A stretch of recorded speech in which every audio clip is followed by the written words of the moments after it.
What's up, everybody? How the hell's your day going? I hope y'all are having a pretty good day. We having an alright day over here. This is Legitical Response. We cover political news. We keep you up to date and keep you informed on everything that the government does. Because, why? They do some underhanded stuff all the damn time. Regardless if it's Biden, Trump, Clinton, Obama, it doesn't matter what administration, we always have some underhanded stuff going on, and that's what we're here for, keep you informed so you know what the government is doing. So if you're interested in that, do me a favor, punch that subscribe button for me. If you don't mind, it would be a big help if you could also turn on your notifications, because YouTube isn't just going to post my videos up in your feed for some reason. Don't know why, because they don't like, I'm guessing it's because they don't like promoting political videos. But, you know, who am I to make judgment? If you also could, before we get started, it would be a big help and a big favor to me if you could look right below the video and smash that like button. I know some people forget to do that. Sometimes you don't really want to, but it really is a big help, and I would really appreciate it if you could do that. So if you don't mind, smash it for me. But we've known for a while now, especially since Joe Biden has taken office. And, you know, I hate to keep harping on Joe Biden all the time, but by God, he's doing so much corrupt stuff. It's like, it blows your mind every time. You would think after long enough, your mind would stop being blown by some of the corrupt stuff that one person does, right? Nope. Sorry. It doesn't stop blowing my mind, some of the stuff that the Biden administration does, and the left, Democrats in general, not just the Biden administration, because it's the Democrats in general. But these people are absolutely insane. They try to do an end run around the Constitution all the damn time. We do know that right-wing people are being persecuted a lot more, almost exclusively, right? A lot more than anybody else. Any left-wing, centrists, all that. And in these days, you know, if you're not far left, that means you're far right to them, to the far left. You know, over here in the center, we actually see that there's a far right and there's a spectrum, if you will, of centrists that go from, you know, center right to centrist to center left, then left, and then the far left, you know, whatever. But right-wing people are being persecuted. That's the only way I can say it. They're being persecuted, not prosecuted, persecuted, because a lot of these people, they're minding their own business. Like, look at some of the January 6th people, right? People that weren't violent, that just showed up. They showed up after the riot was cleared out, walked around in the Capitol. They still got, you know, I forget the number of the code, or whatever, it's like 12-C-2 or something like that of the U.S. Federal Code, but basically, you know, interrupting an official proceeding. They got charged with that because they were walking through the Capitol peacefully. You know, a lot of the people that were there while one side of the Capitol had a riot, on the other side, you know, cops, you know, waving people, hey, come on in, fist bumping people, what's up? Those people got the same damn charge. And it's just absolutely insane. Some of those people are still sitting in jail with no trial. Yes, this should outrage everybody.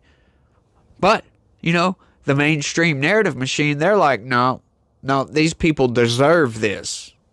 Let's get into it, y'all. Check this story out, man. This one kind of boiled my blood, if you will.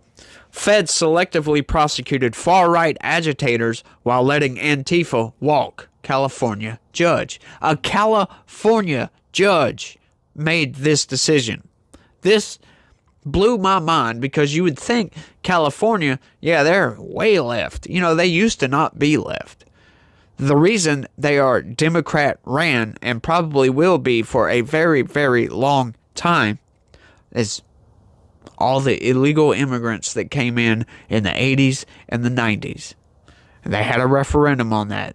They said no illegal immigrants get government assistance. And there was a big protest about that. And then they said, okay, we relent. It's been Democrat ever since. But they still do have a lot of Republicans. I forget the number, but it's in the millions of Republicans. They have a pretty large population. I think it's 15 million, but I could be wrong. It could be 7. It might be New York I'm thinking of. I'm not sure. I might be getting those twisted around, but who knows? A California judge dismissed a case against 2 alleged white supremacists after agreeing that the pair had been selectively prosecuted under a once rarely used federal statute that was not similarly applied to far-left groups like Antifa and By Any Means Necessary, which is a group, AMB.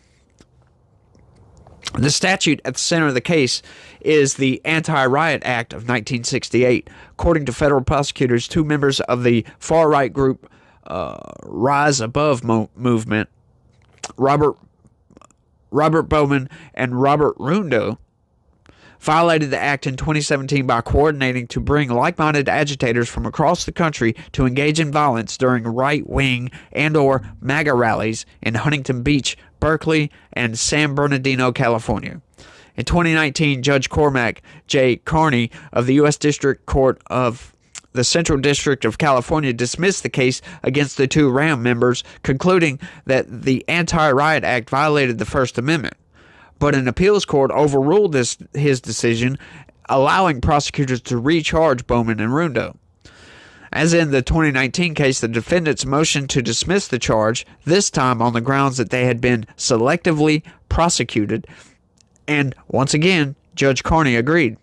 There's no doubt that the government did not prosecute similarly situated individuals, Carney wrote in a decision released February 21st. Despite the involvement of both the far left and far right, the federal government never charged far left activists under the Anti-Riot Act for their violence at these political rallies, the decision continued, despite the fact that the members of Antifa and BAM engaged in worse conduct and in fact incited much of the violence that broke out at these otherwise constitutionally protected rallies. Wow, so basically, let me break this down right quick. Basically, what they're saying is these 2 people, these 2 white supremacists, we'll just call them Trump supporters. So these 2 Trump supporters were at a rally, right? And some Antifa members and some BAM members show up to this rally to agitate the right wing, the Trump supporters.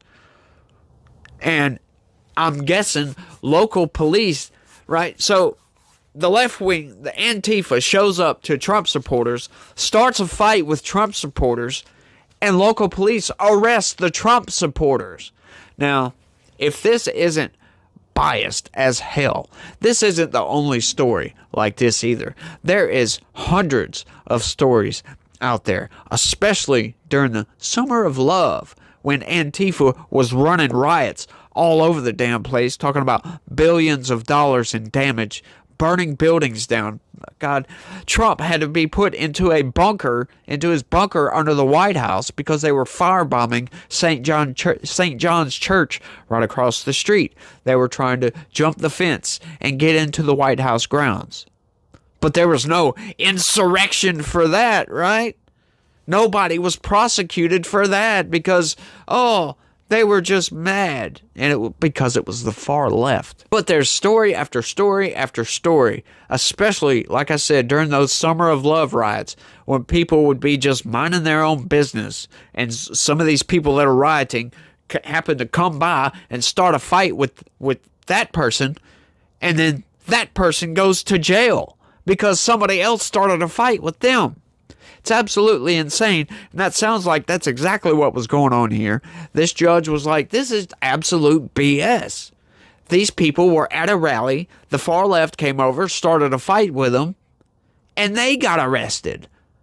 Yeah, this is totally wrong. So, kudos to him. Shout out to the guy, Judge Carney, for releasing these 2 guys, getting them out of there. That's just absolutely insane, folks. But, hey, that's what this country has come to. That's what happens when you get a partisan capture of your institutions. We still have people on the good side, on the conservative side out there. But, for the most part, the institutions have been captured. But we're fighting. We're getting them back. Let's keep going, though. While Kerry admitted that the defendants harbor reprehensible views and likely committed violence for which they deserve to be prosecuted, he likewise cautioned that all, regardless of ideology, are entitled to the same freedom and protections under the Constitution. As a result, Rundo was allowed to walk out of the courtroom a free man temporarily. After the decision, federal prosecutors quickly filed an emergency motion with a panel of judges on the Ninth Circuit Court of the Appeals, requesting that Rundo be rearrested and detained without bail since he allegedly posed a flight risk. Rundo did flee to Romania after the first case against him and had to be extradited to the U.S. last August. That request was granted. Rundo will now remain in custody pending resolution of appellant's motion to stay release pending appeal. The appeals court ruled. No lower court may order his release absent further order of this court. Wow. So it's not good enough that this actual sane judge made a very logical decision and said, look, you can't do this, FBI. You know, to the DOJ, basically saying you can't charge these people without charging these people. By God, these people started it. And now, what do? Oh, they start whinging and throwing a temper tantrum, basically, and then go to the appeals court and say, no, you can't do that. This smart, honest judge who's being fair, get him out of here. He's stupid for some reason. That's just nuts, y'all. Bowman, on the other hand, had already bonded out by the time Carney rendered his decision. He also expressed remorse for his old antics. Yeah, and that's all. But it's nice to see that even in California, we have some judges that will actually try to be fair and say, when they see an injustice, be like, look, we can't have this. This is wrong. It goes against the Constitution. If you're not going to charge these people, you can't charge these people. You know what I'm saying? So, but like I said, we've seen this for a very long time. We've seen right wing get persecuted far more than the left. It's happening online. It's happening in the courtroom. It's happening in the colleges. I mean, you can't go out to a college and say, hey, there's only two genders, change my mind. No, you'll get screamed at and beat up and all this other stuff. But, let me know what you guys think about this down in the comments section. Is the right wing and conservatives getting persecuted or prosecuted far more than people on the left and Democrats?